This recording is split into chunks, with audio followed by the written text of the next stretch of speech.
Sa isang maliit na kwarto.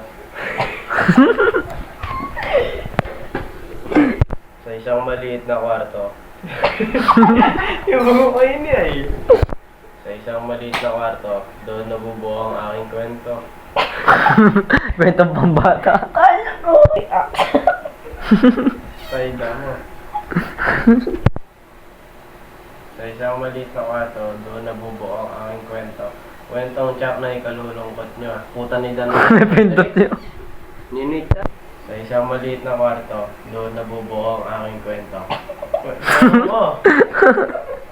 Pagkwento talaga. Sa isang maliit na kwarto, doon nabubuo ang aking kwento. Kwentong tiyak na ikalulungkot nyo. Dahil doon, makikita ang bawat pagpatak na luha ko sa isang tahanan na may malaking pamilya. Problema eh. Tanong ko! Tanong. Wait lang. 1, 2, 3, go. Sa isang maliit na kwarto, doon nabubuo ang aking kwento. Kwentong tiyak na ikalulungkot nyo. Dahil doon, makikita ang bawat pagpatak na luha ko. Sa isang tahanan na may malaking pamilya, problema hindi mo makikita.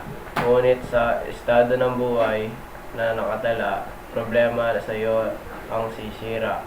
Kalayaan, ayan ang aking hangad. Kalayaan na kapag Ha? Sa isang maliit na kwarto. Wait lang. 1, 2. Chad! Sa isang maliit na kwarto. Nanong ka, Chad? Chad! Kapapansinan ng tangali. Wow. Isang maliit na kwarto, doon nabubuo ang aking kwento. Kwentong tiyak na ikalulungkot nyo. Dahil doon, makikita ang bawat pagpatak ng luha ko. Sa isang tahanan na may malaking pamilya, problema hindi mo makikita. Ngunit sa estado ng buhay na nakatala, problema sa iyo ang sisira. Kalayaan, ayan ang aking hangad. Kalayaan na kapag gumising ay siya na sanang bubukan. Ngunit kalayaan ba'y malalasap? Kasabay ng pag-abot ng pangarap, lumaya mula sa lungkot ng paghihirap sa akin nagdudulot. Nais ko nang lumaya at makalimot.